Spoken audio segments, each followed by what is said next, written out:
Why it existed. At the start of the 20th century, the United States had federal laws but no permanent federal investigators to enforce them. When the government needed someone to track down fraudsters, land thieves, or corrupt officials, it had to borrow agents from other departments. Most often, those agents came from the Secret Service. That arrangement worked for a while, but it created an awkward problem. The Department of Justice was responsible for prosecuting federal crimes, yet the investigators chasing those crimes technically worked somewhere else. As the country expanded, the gaps became harder to ignore. Railroads connected cities across thousands of miles, businesses operated across state lines, and criminals learned that crossing a border could stall an investigation. Local police forces had authority only within their own states, and federal prosecutors often had no one to gather the evidence they needed. By the early 1900s, several scandals pushed the issue into the open. Fraud cases involving public land deals and business corruption were growing, and prosecutors complained that relying on borrowed agents slowed everything down. Attorney General Charles Bonaparte decided the Department of Justice needed its own investigators who answered directly to federal law. In 1908, he quietly authorized a small group of special agents inside the department. They were not famous, not heavily armed, and not yet part of any powerful institution. Their job was simple: investigate federal crimes and deliver evidence to prosecutors. At first, the unit handled cases involving land fraud, financial schemes, and violations of federal regulations. The team was small enough that few Americans even knew it existed, but the country was changing fast, and the problems crossing state lines were only getting bigger. The little office in Washington was about to grow teeth. Hoover builds it.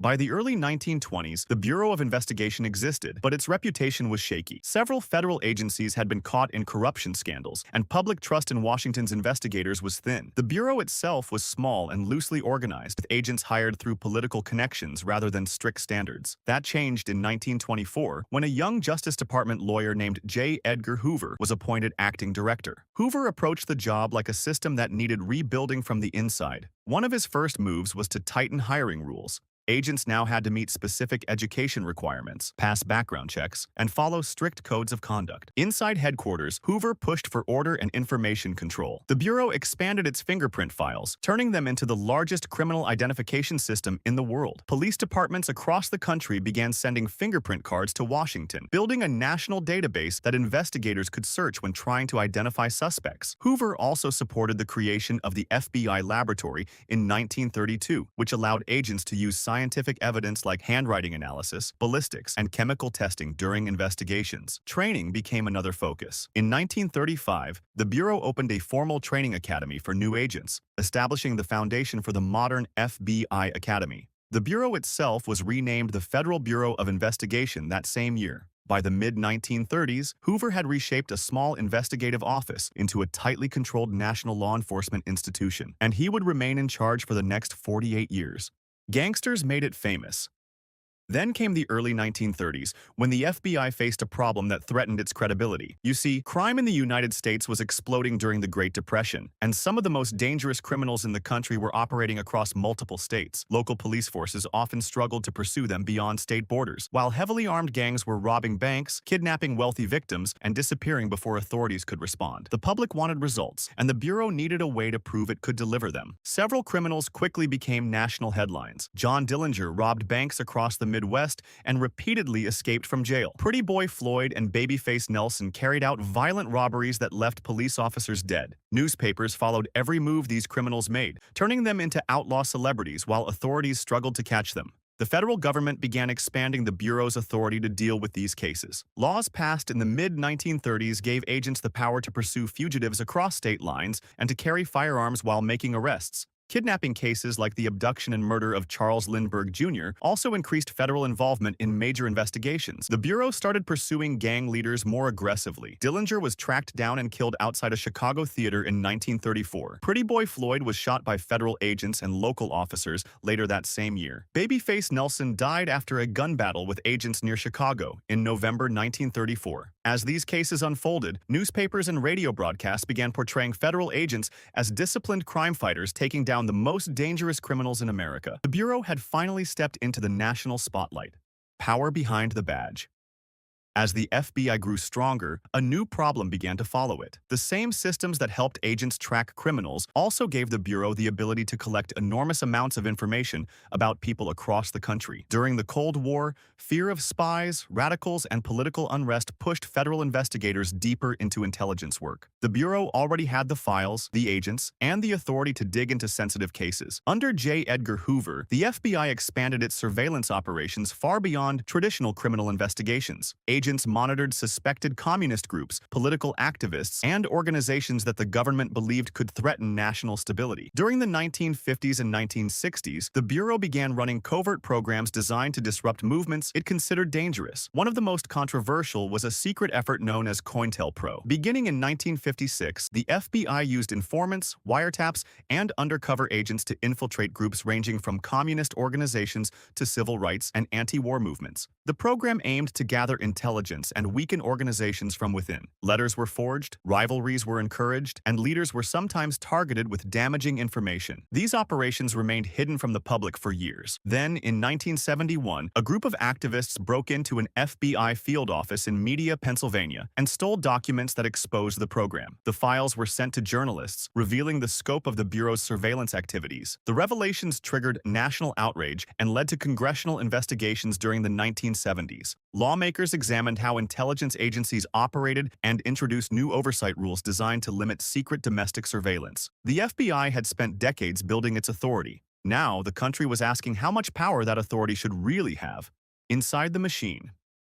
By the time the FBI entered the late 20th century, it had grown into something far larger than the small investigative unit created in 1908. The Bureau now operated as a nationwide organization built to handle investigations that crossed state lines, national borders, and sometimes entire intelligence networks. Its headquarters sits in Washington, D.C., but the real engine of the FBI runs through its field offices spread across major cities across the United States. Each field office handles investigations in its region while reporting back to headquarters. Inside those offices, teams of special agents work alongside intelligence analysts, surveillance specialists, forensic experts, and technical staff. Some agents focus on criminal investigations such as organized crime or financial fraud. Others concentrate on national security threats like espionage or terrorism. Support teams process evidence, analyze digital data, and coordinate with local police departments and federal agencies. The Bureau also runs specialized operational units. Tactical teams trained for high-risk arrests can be deployed when situations become dangerous. Cyber divisions track digital attacks and hacking groups. Behavioral analysts study patterns in violent crime to help investigators understand how offenders operate. Above this entire structure sits the director of the FBI. The position carries enormous authority and is appointed by the President of the United States, then confirmed by the Senate. From the outside, the FBI often looks like a group of agents chasing suspects. Inside, it functions more like a vast investigative machine, thousands of people moving information in every direction at once. How FBI cases work.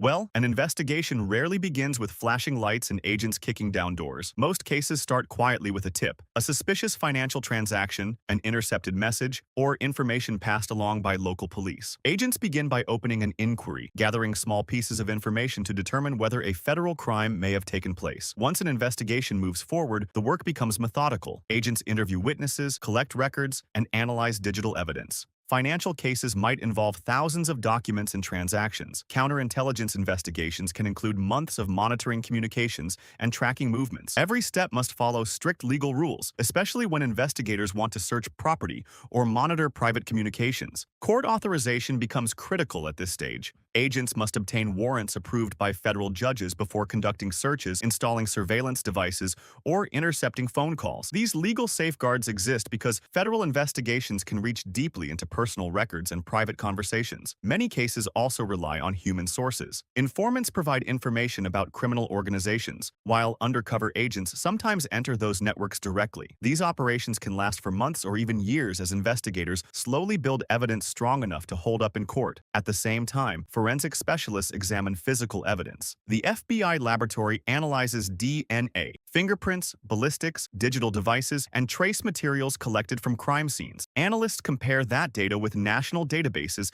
that connect evidence from cases across the country. By the time arrests finally happen, the case has usually been built piece by piece through careful investigation, and by then, the suspects often have no idea how long they were being watched. The Bureau today.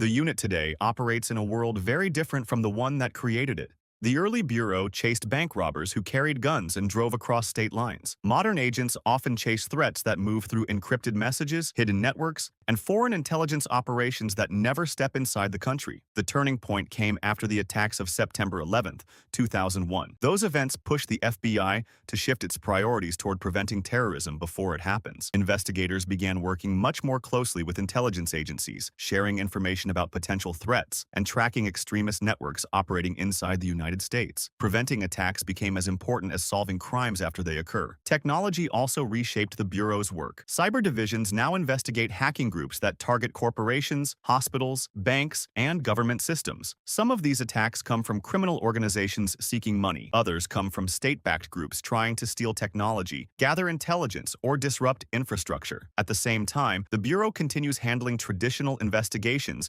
involving organized crime, financial fraud, corruption, civil rights violations, and kidnappings. The difference is that many of these crimes now involve digital evidence, encrypted communications, and international networks. The FBI still carries the image of agents knocking on doors with badges and warrants. But much of the modern battlefield exists inside servers, databases, and intelligence files, and the next threat rarely announces itself in advance.